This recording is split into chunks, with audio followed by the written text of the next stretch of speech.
A Few Goldilock Bears podcast with Vincent Cloud. John Nemitz. And Matt Hagen. And previously in Bear World, we were like, hey, man, we should come up with a segment or an official name for the opening segment. Previous Bears doesn't seem to ring right. But I was thinking maybe Four Bears. All right. I could see that, yeah. Well, you had one. Yeah, I mean, I don't see anything wrong with Few Goldilock. I truly, that's an indifference. I truly love it and hate it at the same time.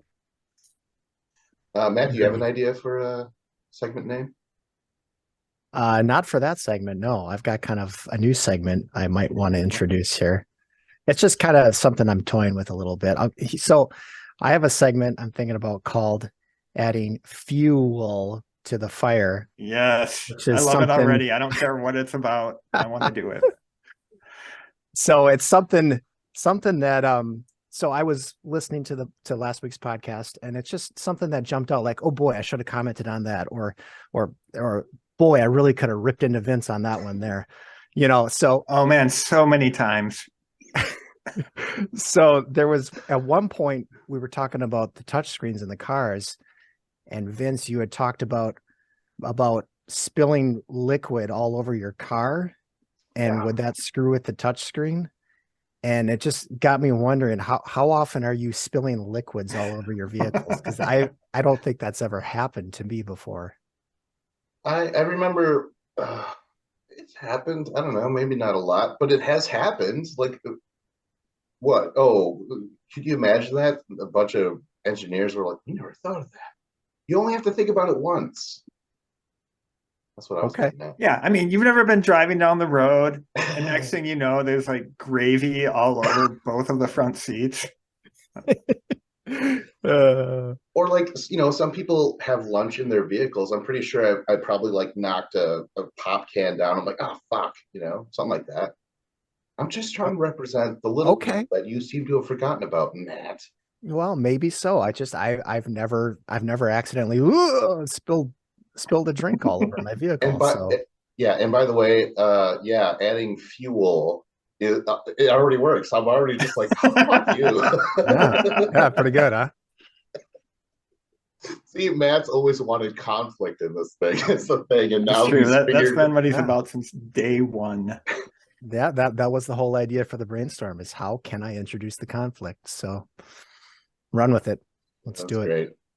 Any forebears or fuel ups? Yeah, I sent both of you fuelos a image this week of a location. So where I work is in downtown Minneapolis, and there's skyways and there's tunnels between buildings, so you don't have to go outside. And between our building and the one across the street, there's this thing, which is what I took the picture of. It's a tunnel that we call the Rainbow Tunnel of One-Hit Wonders, because there's always music playing, and it usually is like one-hit wonder songs from like the 90s for whatever reason. But now it's become the Rainbow Tunnel of Christmas music, which is far inferior. So I just felt like I had to capture that moment and share it here. Is that the tunnel that you use most often?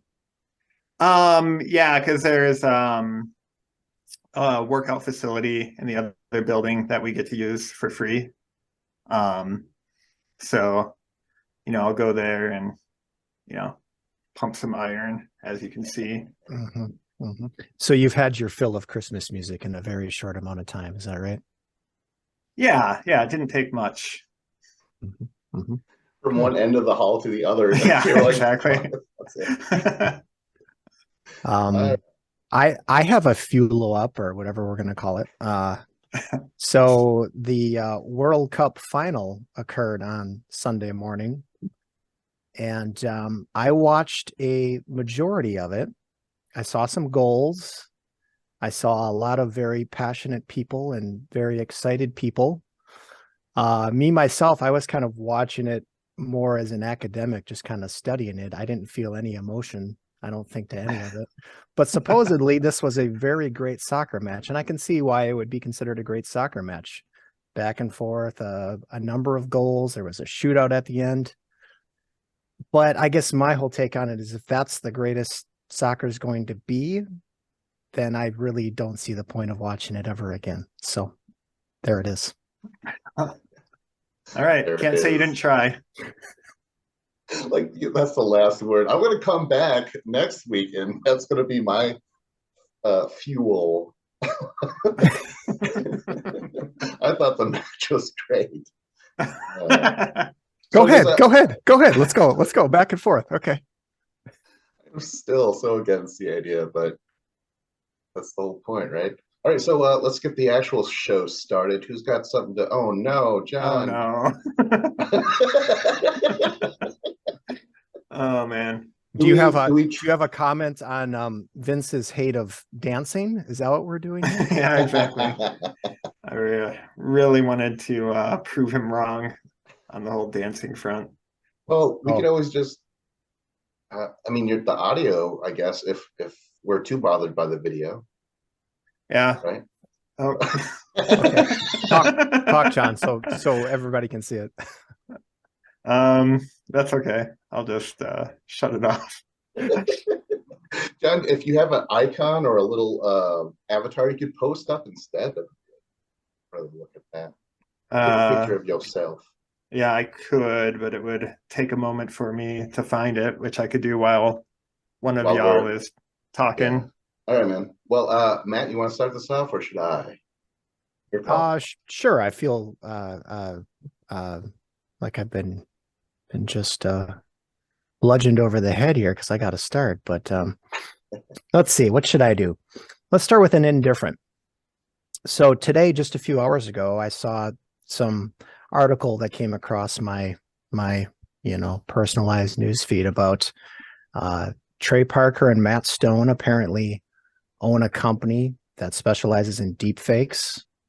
And they just received some outside funding from some, I think, CAA or talent agency or something like that. But anyway, they got $20 million in funding to continue doing what they're doing. And it kind of surprised me. Like, deepfakes was on my indifference list because I wanted to know what everybody's thoughts were, but I didn't realize Trey Parker and Matt Stone were into this. It kind of made me think, well, these guys probably saw their first deepfake and were thinking to themselves, I got to get in on this, because it seems like it would be right up their alley. You bring their creativity with a great technical team, which apparently that's what their company is. They're one of the leaders in the whole deepfake technology. So it came up today, and I haven't seen a deepfake video in a while. I was just kind of curious what everyone's thoughts are. So is it deepfakes in general, or anything about South Park specifically? You mean? I don't know. I don't know exactly what Trey and Matt are working on. I would imagine it has something I don't know if it has anything to do with South Park, but it's probably some sort of something in the entertainment field, whether it's developing an internet show or a TV show or a movie or whatever it is. I mean, they're interested in it, and I'm sure they're going to use it very, very well.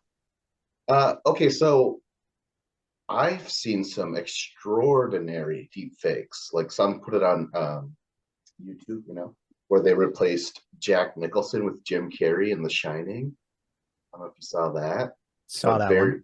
Yeah, very good. And then, though, the best thing is that I never saw The Irishman, but I saw the trailers. I'm like, that looks so fucking weird to me, But then someone just did a deep fake. They just took a younger Robert De Niro and put it on top of that performance in The Irishman, and it's so much fucking better. I'm way more, I don't know. I guess it just depends on how the actors feel. Because, like, I don't care. I don't care if they bring back, make Jeff Goldblum look young to play a certain age, or, like, bring back, well, that's a tough one. If they bring back like James Dean or Brando or something, I don't know. That's a little creepy, maybe, but I think it's mostly a concern for the actors. What about the implications beyond film and television? Like, Oh yeah, like faking, like politicians saying things or that kind of stuff. Yeah, I mean, we're definitely in a place where it seems like anything could be faked, and anybody could be saying anything. So everything kind of trust goes out the window entirely, and and instead of somebody like Donald Trump saying fake news, you can just say deep fake, deep fake. But yeah, I mean, that's kind of scary. You know what else is cool and scary? I literally have access to a deepfake website. So when you're saying that, Matt, I'm gonna replace your face with someone. It's gonna be so good. Oh my god. But then again, like, I mean, like, you can fool people just by taking a still image and then like writing a fake quote over it. So, like, I guess you don't really need deep fakes to collapse society. A deep fake would be so much more convincing, though. Like, I think, I mean, maybe some people don't. I mean, maybe some people are fooled by just a Photoshop, but having an actual video with even vocals attached to it as well, I mean, that's just so much more convincing to me. So that, yeah, I think that's scary. That's scary. Especially if you frame it right. You make it look like, oh, this was like leaked from an internal convention or something, like stuff that has happened in the past that were real videos that got leaked that like impacted elections, but then just, make one up. But I also think that they've been able to crack and figure out if they are deep fakes or not. I mean, like, us, the everyday Joe can be fooled, maybe, but I think they have some sort of unit or whatever that are like, no, this is fake because of this, or we can tell, So thankfully that's around. For now. It's always like an arms race between these things that like they create the next version of the deepfake software that can, fool the last version of the detection software, and then, and then we come up with a new version of the detection software, and it goes back and forth. Yep, that's true. And even still, if something gets out there and it takes the detection software a day for everybody to say this is not real, or even an hour, but if something's out there, it still leaves an impression with people, For sure. whether it's real or not, gets stuck in your brain. But this is going to be an ongoing thing. I mean, we're just seeing the beginning of all this stuff. So maybe we're going to need to talk about deepfakes some more at some point. But forebear, I'm pushing for forebears. Fulo up is, oh my gosh, I can't get over that. I'll go next with something. Let's see here. Oh, okay. I'm going to start with an indifference as well. So I'm indifferent to how-to videos. I remember it was winter and the garage wouldn't close, and I would like try and mess around what I could, and like the chain's moving, but nothing's, something's happening or not happening. But I happened to look it up because I'm like, well, I Google everything now. Maybe there's more of that for this. And they showed a video, and it was fucking life-saving and financially, it saved me, I was able to fix it myself. But then I'm like, yeah, but how much, that's someone's job, to fix that. So I don't know. How do you guys feel about how-to videos? Are you guys familiar? I guess should be. Oh yeah. Yeah. Matt had a whole thing about it a while ago, I think. Oh, was I not paying attention? What are you referring to? No, not on the podcast, but you were talking about how you wanted to create a YouTube channel. Yeah. Okay. Why the hell not? I'll share it. So I was having a hard time. I forget what I was doing, but I always, if I'm trying to do household repairs or maintenance or something like this, and it's something that would take the average person 10 minutes, and inevitably it's going to take me an hour or so. So just kind of like you know how you watch how-to videos and the whoever's doing the video makes it seem like a snap. Well, I was thinking it would be cool to have some sort of channel where there's a super confident guy taking on his next job, and it just everything goes to hell and he doesn't know what he's doing. And oh my God, this is supposed to be so much easier than it actually is. And I think you can wring some comedy out of that. But yes, I love how-to videos. I say screw handyman. I mean, if you don't need a handyman in your house, that's great. I mean, have you tried hiring a handyman? It's hell. It's hell, I tell you.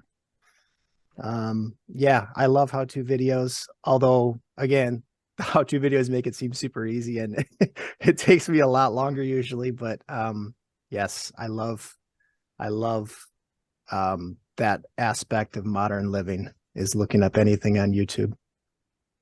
Yeah, I agree. I have utilized and benefited from many a one. Although, yeah, they could be more honest. Like, this is step one where it might go wrong. And like here, like if you haven't taken this apart ever, like this is where, you might have to think about this and that and that. But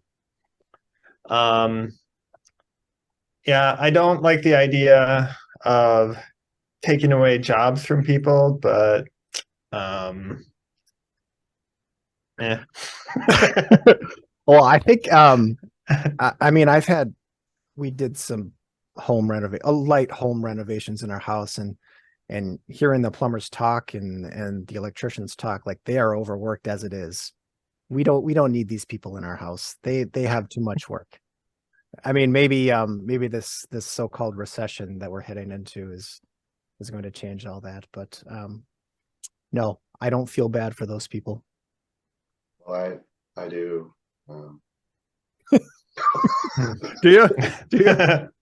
Although, but like I said, I was so thankful for that video at first, because I was able to do that by myself, and it was really cool and blah blah blah. But I was like, shit, someone's money off of someone's, food off of someone's table and shit like that. Don't you kind of feel sort of self-conscious about hiring someone for what seemingly might be an easy job? Like, don't you have to figure out how hard of a job it is first? Something in my brain tells me I need to figure out if I can do this on my own. And if it's easy enough, I'm going to do it on my own.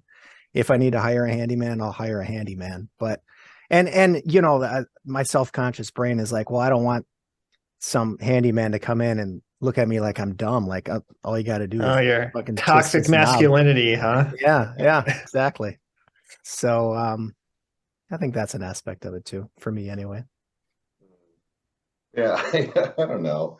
I mean, yeah, there are certain things where they show up like, oh, well, there's your problem. Like immediately as soon as they step in, Mhm. they're like, Mhm. oh, God. Do you guys like still change your own oil and stuff in your car? I do not. I have, but I don't think the last time I did. No. Yeah.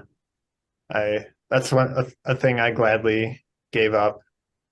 And so Gave up there's what? some stuff that I know how to do that I'll still gladly pay someone to do, I guess, is what I'm saying. Well, I mean, so- to get your oil changed, it's like taking a place and it's $50 or $60 or whatever. I mean, getting somebody to come to your house, I mean, you're talking hundreds of dollars usually. So I think there is a difference. Yeah. Well, yeah, that's my indifference. Next. All right. Well, might as well continue down the indifferent train.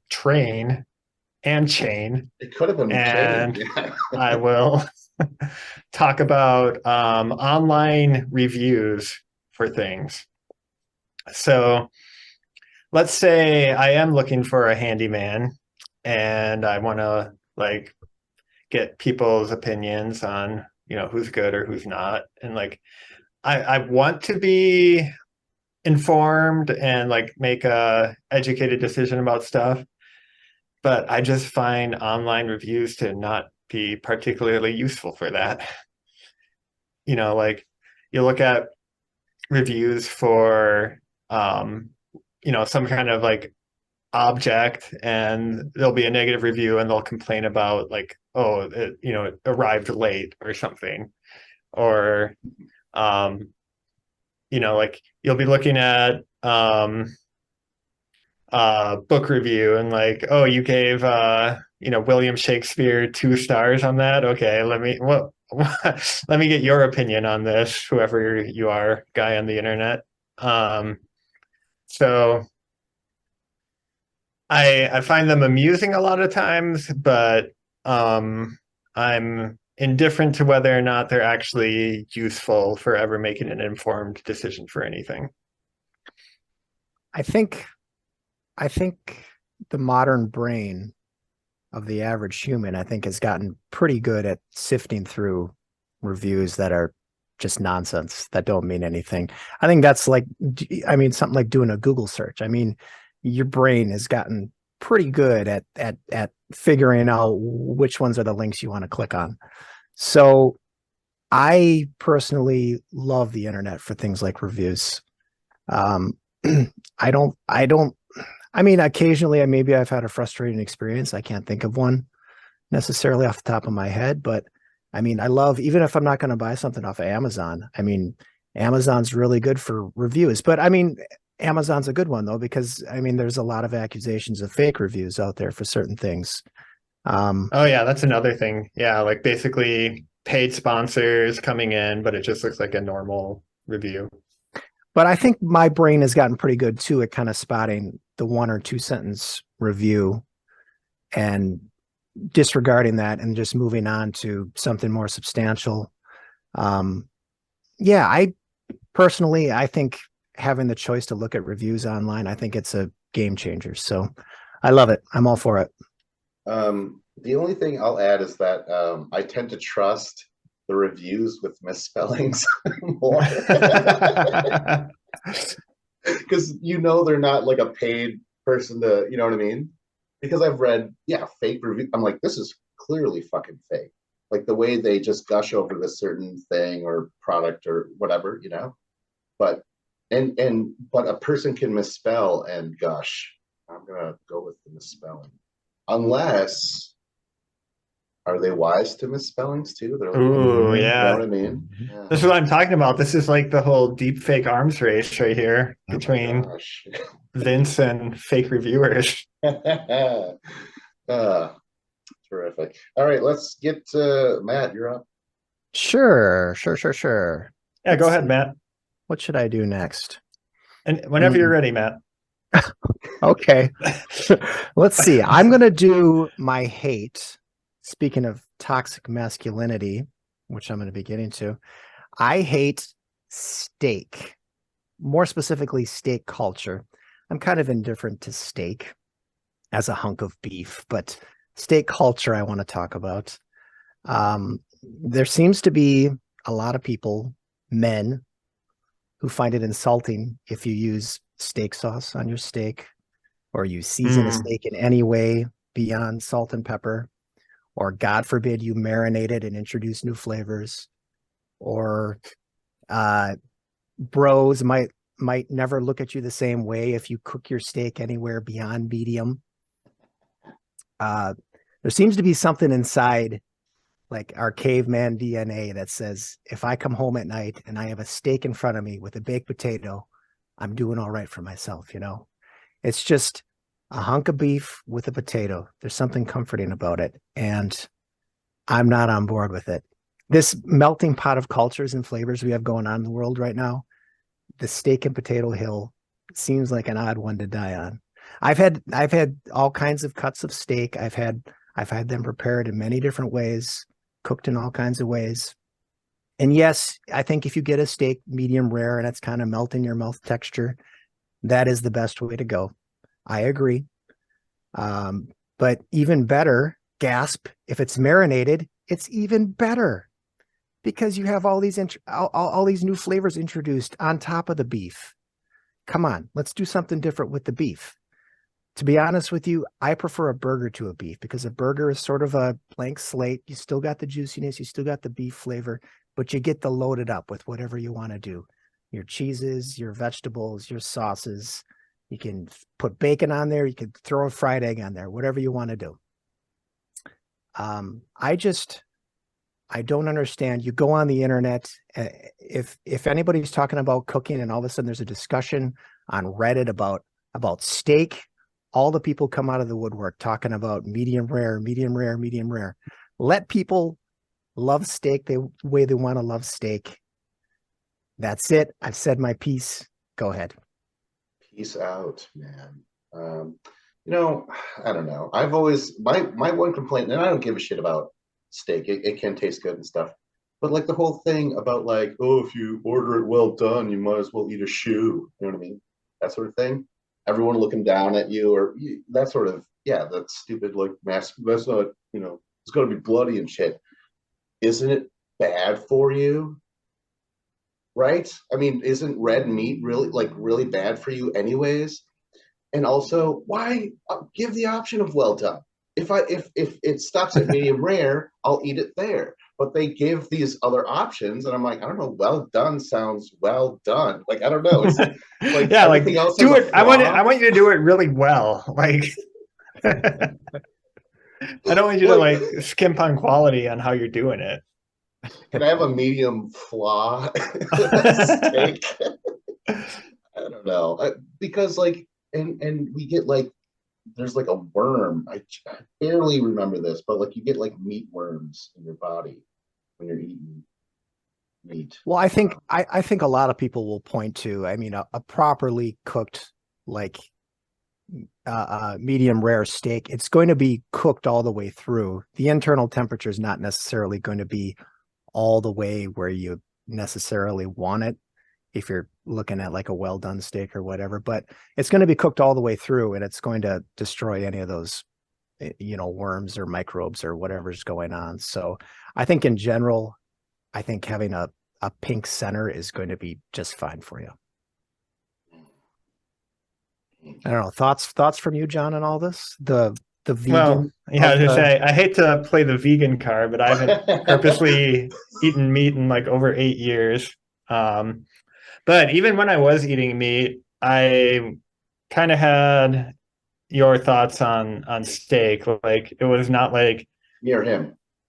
Matt, like I don't, well, weren't you both kind of similar? Like, neither of you seemed. I don't want to be similar to Matt anymore. He introduced a segment just to poke at me. All right. Well, anyway, I know I independently, not like either of you, I was never big into like, oh, you got to have steaks and you got to cook them this way or that way or whatever. Like, I mean, I never really liked beef at all as much as like chicken, for example. But yeah, I think it's dumb, like how there's specific things where like people get upset if other people enjoy a thing differently than they enjoy it, which is related to a topic that I've wanted to bring up in general. But like, yeah, I don't understand like people who like, for something that's that subjective as like how you like your food prepared, like why you think one way is so right and other ways are so wrong. And I think that's the core idea that I think I'm getting at is let people enjoy what they want to enjoy, but more so with steak, because it's got that whole caveman mentality about it. Like, gotta have your red meat and it's gotta be just right and just so, and enjoy the beef. You're here to taste beef, nothing else. So I think that's what bugs me about it. I mean, recently I've found some really good pork chops. I love pork chops all of a sudden. We've been doing pork chops a lot, but I don't eat a lot of steak, but it's fine. It's fine. I mean, what do you want? But let's not gatekeep people, please. John, I tried juicing. It's like it might have been a fad, but I would buy vegetables and fruits and put it into a juicer, and that would be my meal. Yeah. And it was very good. I knew it was good for me. I felt fucking great. My mind was very clear and shit like that. So I'm just like, there's got to be a benefit that we're ignoring because we're like, oh, it's fucking steak or nothing. You know what I mean? Like, bitch. Like, I don't know. It's yeah. But yeah, I mean, yeah, you were definitely right before about like all the studies showing the ill effects of red meat in particular. And like, I remember like the first time I heard like when you eat a meal, the amount of meat you eat with it should be like the size of a deck of cards or something like that. Like that was like you know, the health recommendation. I'm like, what are you talking about? Like, that's like minuscule compared to like, what I was used to growing up. Yeah. One more thing about the steak. I am guilty of eating at Prime Quarter in Green Bay. I am guilty of finishing their 44-ounce steak, which got me in trouble. So I will say that. Can you hold it up for the I do not viewers? have the medal on me. That's like from the Vince, great just deep fake that in there. Yeah. But I'll get it wrong. They'll be well done and shit like that. Also though, I wanna mention one other fuel to the fire. So John, so now that you're outed as vegan in front of everybody, so what's all the discussion of like Christmas cookies and stuff like that? Are you eating vegan Christmas cookies, or are you sneaking non-vegan things occasionally to try them, or what's going on? Well, no, I mean, like, honestly, one of the benefits of being vegan has been having an excuse not to eat people's Christmas cookies. Because like, otherwise it's just like you have the pressure, like, oh, they brought these in, you should have one. And I'm like, oh, sorry, cruelty free for this guy. I'd rather raise a big flag to get out. So I mean, if you were to eat it, since it has eggs, you would be considered a vegetarian still, though, right? Yeah. So typically, people who are vegetarian will still eat like dairy and eggs, and which seems weird to me, but yeah. Eggs, yeah, that's a good fucking point. I was gonna say like, but I don't love eggs, but when I get them, they have to be scrambled, baby. So good. Oh, there. This is where we can have our argument right here. Oh. But if you're vegetarian but you're pro-life, then maybe you can't eat eggs. I don't know. That's good. Yeah, I don't want to attack your veganism, so I don't want to come off like that. I'm just kind of curious if you're sneaking non-vegan things occasionally. No, not on purpose. Sometimes people like accidentally lie to me, like, oh yeah, I have the beans, they're great, and then like, oh, there's like chunks of pork in it. But, for the most part, I'm not purposely sneaking things. That's cool. That's cool. And when you do realize that you had bacon in it, you just go, oh, yeah, and then raise your flag. I throw the contents of my plate at everybody else on the table. Like, well, you guys like this stuff, you eat it, and then, yeah. That sounds like a South Park episode. The way that all played out.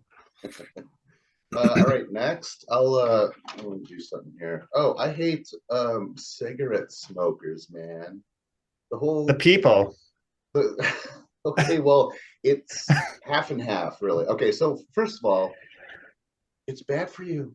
It says so on the fucking box, right? But it seems like a lot of the people that smoke started when they were young. They wanted to rebel. They wanted to look cool, but I also think that's ridiculous. Because like, it's, hey, it's going to be there with you from now on. A lot of you smokers, right?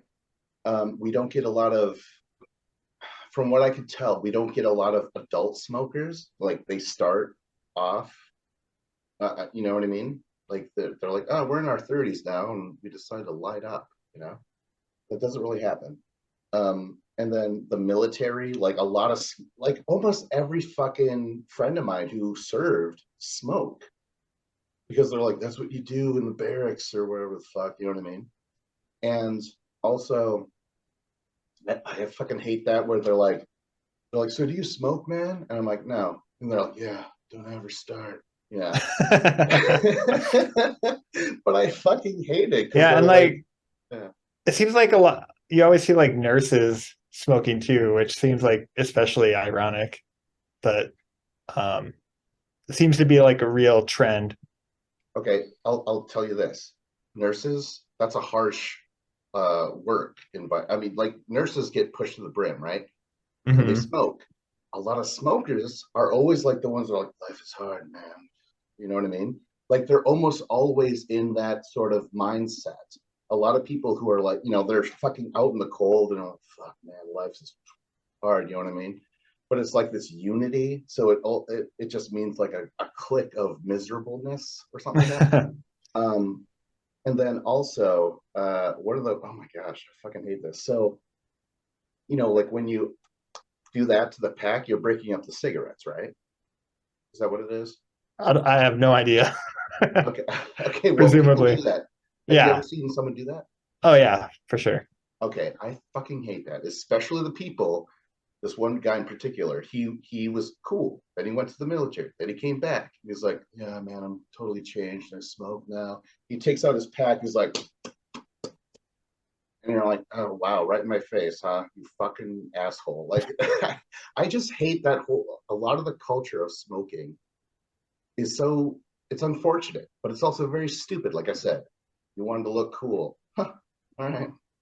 Yeah, You know how and much money cigarettes are? Jesus. there's the littering that goes along with smoking, like people throwing the butts out on the street, and then like, they've been carrying this full pack around with them for, hours, days, however long.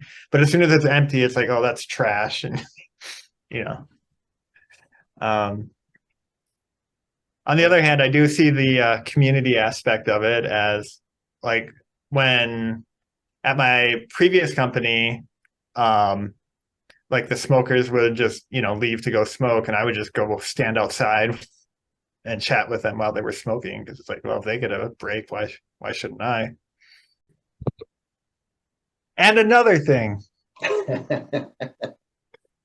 So, cigarette smoking. First off, not exactly a very controversial topic. This goes back to the I hate global warming thing. But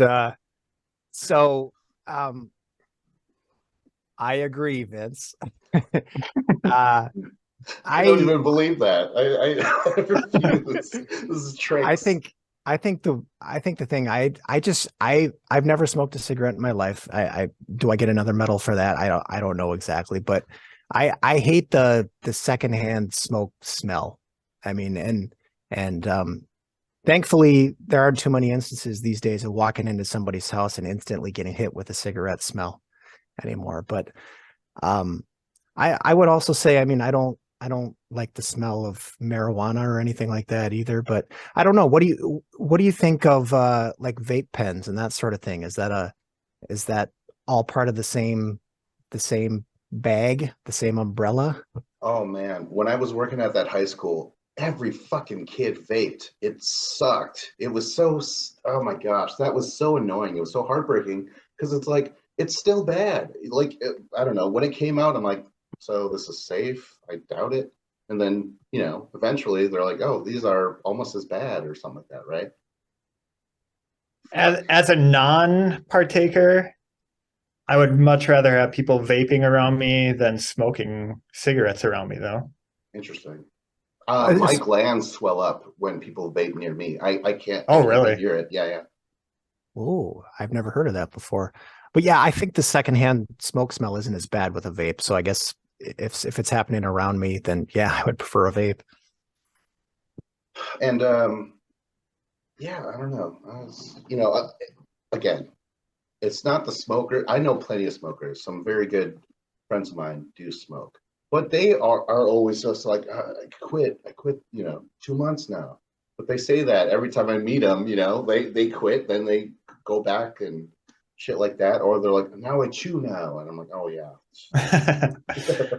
I just always thought it like seemed like so miserable. Like if it's like 90 degrees out and they like, oh, I got to go outside and smoke. Like I don't know. There's just something about that just seemed like, I bet cigarettes taste really gross when it's that hot, but I have no idea. I agree. That's a really good word for it, is miserable. Speaking of miserable, the commercials of the old lady that would talk on a girl like this, and then you stick a cigarette in there and you're still smoking. Like that. I mean, come on. That's some great stuff. I love that. That's gonna be my love next week. So John, have you ever smoked? Matt said he never did. I've never smoked a cigarette. I've had like 3 or 4 cigars in my life. I love but that. That's Someone offers you a cigarette in school or something like that. Come on, we're all smoking. And you're like, nah, pull out a big smoky. yeah. Celebratory cigars. Right. And you don't even inhale it, right? Is that the thing? Something like that. Right. Yeah. You just kind of like puff on it. But yeah. I at one point, I supposedly somebody had a Cuban cigar and I tried it and it was awful. I don't know if it was a fake Cuban cigar. I guess that's the thing. There's a lot of fake Cuban cigars out there, but I've had a few puffs of cigar in my life, but none of those have been good.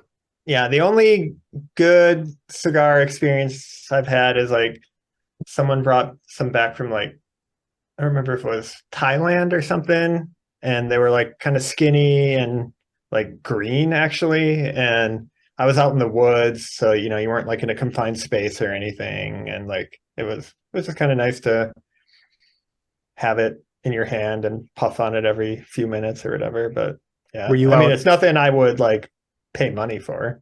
Oh, were you out hiking and then every once in a while? Yeah, exactly. Yeah, like you get up that steep hill and then take a puff. Hold it till you get to the other hill. Oh wait, no, that would be weed. So I have smoked, and you might be like, "Oh, I knew it, you fucking hypocrite." Well, Native American, tobacco's a big part. But like you could fucking you pour tobacco out as a prayer. It's not just smoking, and we also didn't have all those awful chemicals and shit that are put into the cigarettes, So yeah, I've smoked as a little kid or whatever, and you do when you're in the lodge, which is basically like our church. You typically just take a little hit, whatever. But I still don't. All that smoke culture shit, it sucks. But it doesn't seem to be leaving because vaping is just as bad and blah blah blah. So. Yeah, after all the tobacco companies got scolded by Congress and all these fines were levied and all these restrictions and everything else whatever that was, the 90s at some point, I think. I mean, I felt like that was going to be a dying thing after a period of time. And I think it did die off a bit, but it's held steady. Is it even increasing? I mean, did vaping make it increase from a certain low point? Maybe it's here to stick around. Shit. Next, who's up? John? Me, I guess I'll keep the hate chain train rolling and talk about movies whose titles are just the name of a character in that movie. There's nothing that makes me less interested in watching a movie than the name of that movie being like Bob Jones. Like, I don't know who Bob Jones is. Why would I want to watch a movie about him? Like, it doesn't tell me anything about what the movie is going to be about. For example, we were talking about Barry Lyndon a few weeks ago. I thought forever that Barry Lyndon was like a crime thing from like that took place in the 70s or something. Like, I didn't know it was like this, 300 years ago in France or whatever it was. Like, I never watched like Jerry Maguire until recently, and that's like people talk about it as like one of their favorite movies. I'm like, I don't know who Jerry is. Like, what do I want to watch a movie about him for? Like, have your title tell me something about the movie. Like, it's different if it's like about like a real person, obviously, like if it's a biopic or a biopic or however you say that. Like, okay, I know what I'm in for then, but like you can't just make up a person and be like, oh, this person is so interesting that let's name a whole movie after him. I like it. Wow.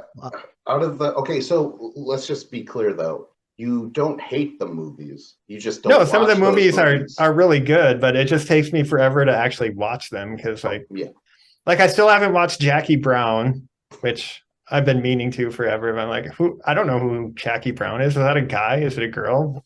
I don't know. You're like, I don't know who Batman is. I'm not gonna watch this. Okay, so then it's like a marketing thing. You hate the marketing of these films by having a stupid name for a title. The movies can be good. Yeah, definitely the movies can be good. Right. Yeah, it's more the marketing. Yeah. What do you got on this, Matt? Well, I think there's a number of movies out there. I mean, first of all, I kind of agree, but I mean, there's a number of movies out there that have interesting titles that are names. I mean, some of them kind of give you an idea or at least a vibe of the tone of the movie or something like that. I had a list here of these are just interesting sounding names: Juno, Anomalisa, Donnie Darko, Zoolander, Shrek, Forrest Gump, Bolt, Constantine, Blade, Rocky, Milk. I mean, they're all interesting names. I mean, I could see your point if they started making movies called Michael or Joe or Carrie or Elizabeth, Rebecca, Ray, Paul. I mean, those are totally dumb names. Paul was a movie, wasn't it? Those were all movies, yes. Yeah. But I think I agree with your counterexamples feeling different. It's something about like the first name, last name thing to me that like is especially like, don't care. Mm-hmm. Yeah, like, I didn't pick up on that first name, last name thing, but I think your examples were all first name, last name. So it's something about including that. Barton Fink, still haven't watched it. Coen Brothers. Yeah, I know. I love the Coen Brothers. I'm sure I'd love that movie, but I just like, do I want to watch Barton Fink or do I want to watch like Everything Everywhere All at Once? Like, I think that's an easy choice. You know what I mean? Yeah. Sure. But like, okay, do you think so Barton Fink, the Coen Brothers are good. With a title like that, are you like, oh, well, they are they're phoning it in if they just have a name? No, I don't think it's going to be a bad movie. There's just a mental block that it's just like I can't muster up the energy to like watch it. My favorite movie of all time is a name, first and last name too, especially. It's not three names like a fucking assassin or anything like that. First and I want to guess, but I need some sort of other hint. Do you have some sort of other hint? Yes. You already mentioned it. It's Donnie Darko. It's in the 70s. A name, first and last. Annie Hall. Annie Hall. John. Oh, nice. Yes. I should have known that. Now, you know what, though? I was like, oh, John, you watched that. But that's because I was like, hey, John, we're going to watch Annie Hall. Yeah. And like, probably because it's like, that's seen as like the best Woody Allen movie. Whereas like, these other examples aren't necessarily seen as the best movie of their directors or people involved. Well, I love that. We get to talk about Annie Hall a little bit. For the first time on the pod. I wanted to throw back what many people consider the greatest writer of all time, Shakespeare. So many of his plays were all named after the character: Hamlet, Romeo and Juliet, Macbeth, his biggest ones. I mean, do you have any thoughts on any of that, John? Yeah, very fair point. I guess it's just the fact that I live in a time where those are no longer names to me. Like I'm not walking around and running into Hamlet Macbeth or anything. So it really is a mental block, I think. Yeah. Yeah. Okay. Oh, John, you could have said those are plays and then just walked away. Well, John framed it as movies when, you know, there's TV and books and so much other culture out there that fits in the same line of thinking. Actually, okay, before we move on, real quick, how do you guys feel about Shakespeare? Just like real quick, like, are you into it? Are you Save it. Yeah? That's on my Okay, list. All right. Because that popped up and I'm like, damn it, can I finally talk about Shakespeare? Nope. Not today. All right, who's next? John? Is it you or is it I? Who is it? Me. So I have my love left, which is artificial Christmas trees. So I had a whole big spiel about I hate decorating for Christmas, but I want to point out that I love whichever lazy bastard came up with the artificial Christmas tree, because this is incredible. We've had an artificial Christmas tree in our possession for over 10 years now. 10 years now. Makes life so much easier. Haul it up from the basement. It comes in 2 big chunks. It's like a almost 8-foot tree. It's probably 8 feet. Haul it up in 2 big chunks. It's already, you got the lights strung up on it. You don't have to do anything with the lights. Put it in place. You decorate it. And when you're done for the year, you take it all down and put it back in the basement. No buying Christmas trees, no stringing lights, no trimming Christmas trees, none of that crap. And on top of that, you can even buy like pine scented little things you can hang from the tree to even heighten the experience. Like now, what they put in cars. Just gotta put those. No, it's even stronger. It's like a little stick. I guess that's the ones we buy. It's a little stick you can hang from the branches and it smells good. But I think even Vince could crawl under a fake artificial tree and look up at the lights. I think he would even enjoy it. So I don't know. Thoughts on artificial trees? Well, that just reminded me. I have a fuelo up or a I would consider it zingers that got away. So when John said, "Oh, I never lied under my tree because it was full of presents," all I said was like, "Oh, you got me." What I should have said was like, it was called lay away. Does that work? Wait, layaway? Oh, I get it. Oh, okay, all right. Yeah. No, yeah. that's that. You still wouldn't. You had all this time to come up with a comeback, and that No, was I came up. No, I thought of it like after I was editing it. I'm like, I should have fucking said that. That's. Go ahead. It's called layaway. We went and got our presents at least by mid-January. I knew it was open for attack because like I knew that, but I was like, I usually have something. Instead, I was just like, oh, you got me, and I'm like, I'm not that guy. You do that, Vince. I think that's a segment we should keep, though. It needs a different name, but yes, I like that. Like all these backhanded compliments this entire podcast. Isn't there like I have to look this up. Isn't there like a German word or phrase or French maybe for like basically the comeback you thought of as you were walking away? Like I don't remember. I'll come back. I'll fuel up with that later. I was gonna say that's like Costanza. That whole Seinfeld episode was all about him. It's like, that's what I should have said. The jerk score is out of you or something like that. That's okay. You're our #1 best seller. Yeah. Well, I lost with your wife. She's in a coma. Oh, that's a love. That's a love that's coming. Fucking love Seinfeld. Okay, who's up? Am I up? What's going on? No other thoughts on artificial trees? Anybody else love them? Oh, okay. I gotta jump in with this. There are great memories of picking out a tree, decorating the tree that you're robbing your sons of, Matt. Okay, so I remember, like, especially with mine, I guess, because we grew up in the woods. So we went to tree farms and stuff and got that, and that was fun.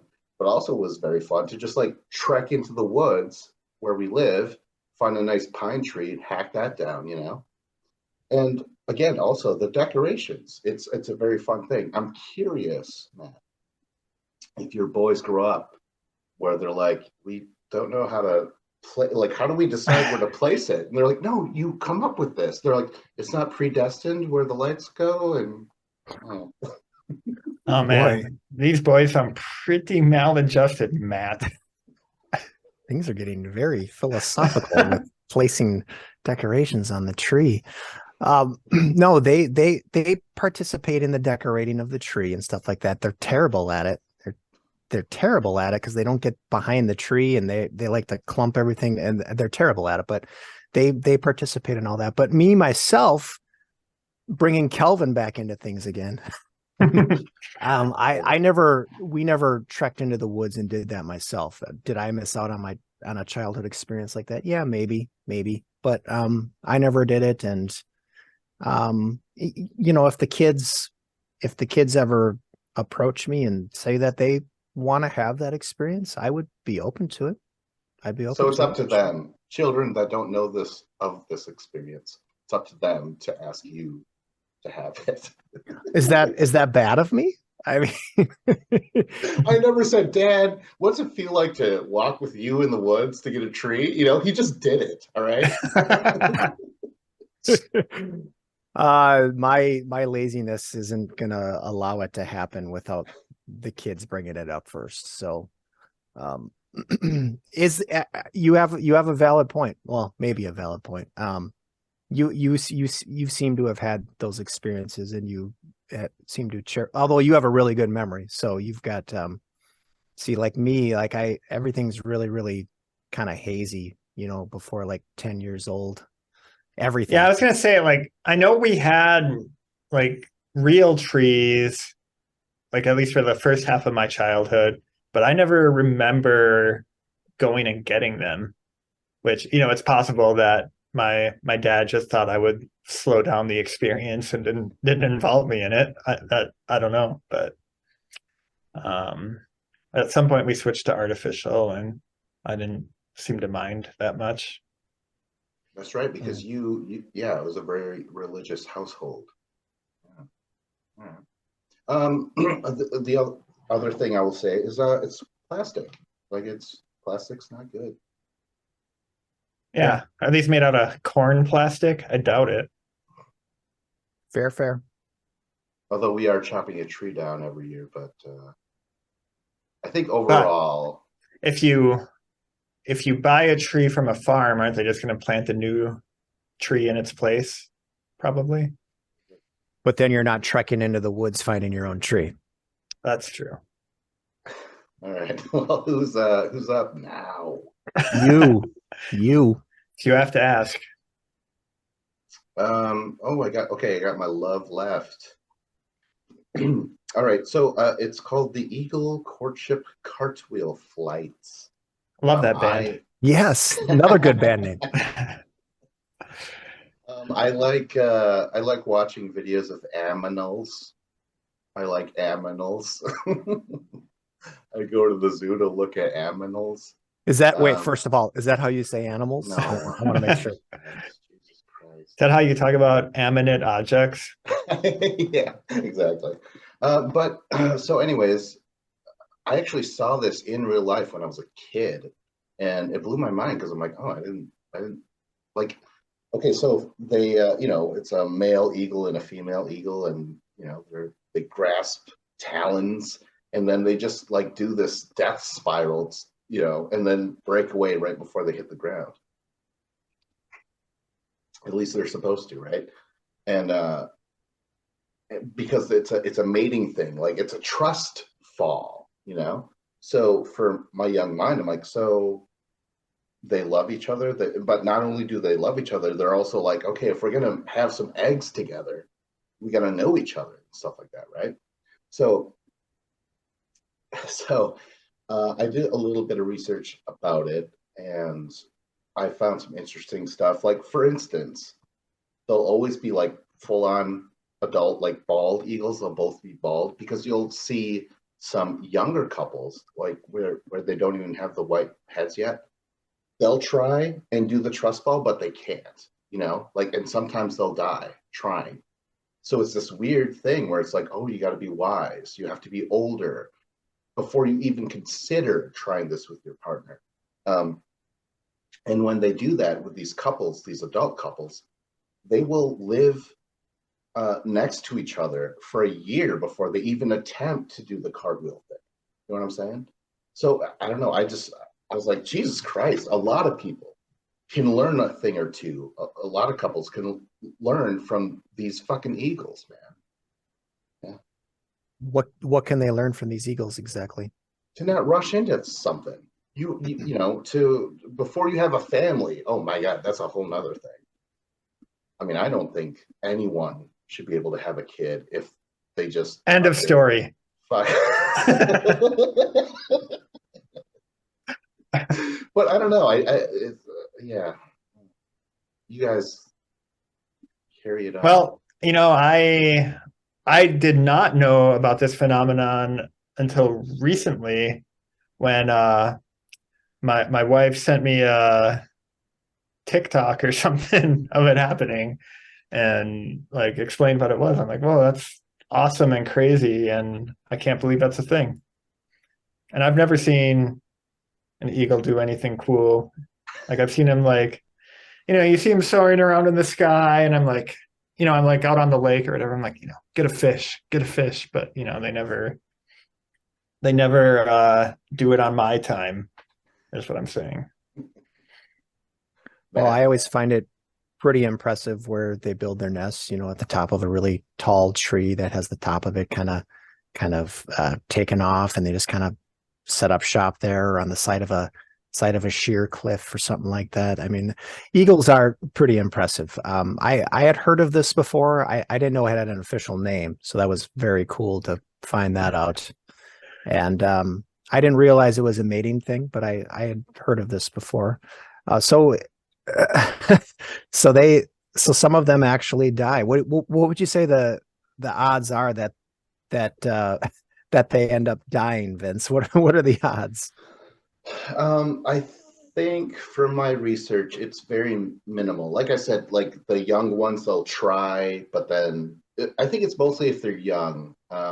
Even smaller percentage are adults that they're like, we've known each other for years. Before we have kids, we're going to try this. And they do trust each other, but they forgot to let go and talk. I don't know. It's so fucked up. Could you imagine that? Matt, John, before you tie the knot, you guys have to jump out of a fucking plane or something. I don't know. And then pull each other's ripcords. You know what I mean? Like, yeah. Or I was trying to think of the equivalent, in like maybe you're holding on to each other's hands at the edge of a cliff, and you have to spin each other around really, really super fast, and you got to get to a certain speed or something like that. But it's impressive, awe-inspiring, really dumb, but yes. I actually like the idea of the pulling each other's ripcords as the marriage act. Yeah. And the actual cords are the rings. You got to place your finger in the ring. So fitting. Yeah. So yeah, that's my love. I think, I don't know. I remember hearing someone say in my life, they're like, oh, animals don't have souls. And I'm like, well, I mean, I don't want to talk about my heritage all the time or my race, but like we were brought up like, yeah, animals have souls and everything has a soul, basically. Or a lot, anyways. So I don't think animals have any less of a soul than humans. Well, fuck you. I appreciate that you're bringing nature into this podcast, Vince. I really, really am. I don't have any nature topics on my list, but you've made me kind of expand my mind a little bit. Like what do I love in nature specifically, or what do I hate about nature specifically? So yeah, all you could come up with like parking lots and like condo developments. Yeah. Moving on. Who's next? All right, my love, keeping this love chain train going, is cross-genre cover songs, by which I mean when a band or an artist covers a song in a completely different style than the original. So, a big example of a cover band that does this would be like Me First and the Gimme Gimmes, where they do punk rock covers of all kinds of stuff, like show tunes or like 70s classics or country songs or whatever. And as a bonus, they'll often do like an intro or a riff in the style of some other punk band. So it's kind of two levels of what do you call it? Like appreciating the prior work. Richard Cheese, I don't know if you know him, but he does like lounge songs, lounge act. So it's like just a piano player, a stand-up bass, and a drummer, and him singing. And he'll do like pop songs, hip hop, metal, all kinds of stuff. And just the difference between that and the source material is humorous. And like, with him, it's usually just funny, like, oh, these are what the lyrics actually are. Like it sounds ridiculous with somebody with like a golden crooner's voice singing it. But I like how stuff in the other direction too, like, Johnny Cash singing the Nine Inch Nails song and stuff like that. To the point where like, like same genre cover songs are actually usually pretty boring because it's like, oh, what are you adding to this that the original was missing? Yeah. Go ahead, Matt. Go ahead. Oh, okay. Well, I tend to agree. You kind of hit most of my examples. I love Richard Cheese, love Me First and the Gimme Gimmes. Johnny Cash's Hurt is his version of Hurt is one of the few songs that'll give me goosebumps every single time. Another one I wrote down was Mad World from Donnie Darko. Oh yeah, that's a great one. I mean, that song hits perfectly in that movie, and it's just a great haunting song. And remembering back to my teenage days, something about Alien Ant Farm, Smooth Criminal, I really, really love. Oh yeah. There's some Tom Waits. Some people have covered Tom Waits. I Don't Want to Grow Up. Ramones did Tom Waits, the completely different style. I love in the show The Wire, Tom Waits' song "Way Down in the Hole" is covered. I think there was 4 seasons of that show, three or four, but there's like 3 or 4 different versions of "Way Down in the Hole." Scarlett Johansson did an entire album. This is maybe fun trivia for somebody. Scarlett Johansson actually did an entire album of just Tom Waits covers. That's her only album she ever did. Really? I had no idea. Holy shit. Kind of strange, really different. I've listened to it a couple times. It's really mellow and chill and Does she sing like this? She has it's kind of interesting because she does have that kind of raspier voice for a female. It doesn't necessarily come out in that album if I remember, but I kind of wanted to find some songs that kind of fit what John was talking about, and I really didn't find anything that I hadn't heard before except for Alanis Morissette doing My Humps, My Hump, My Hump. Oh yeah, I think I've heard that actually. Which came out in like 2007, which I hadn't heard until just now, which was actually, it was humorous at first, but then I kind of dug it after a while. But yeah, I tend to agree. It is a lot of fun. Sometimes to me it comes off kind of lazy and gimmicky and cash grabby, like Weezer's Africa and Disturbed's Sound of Silence, Disturbed's version of Sound of Silence. But Weezer's Africa isn't that different from the original. It's true. Yeah, that's true.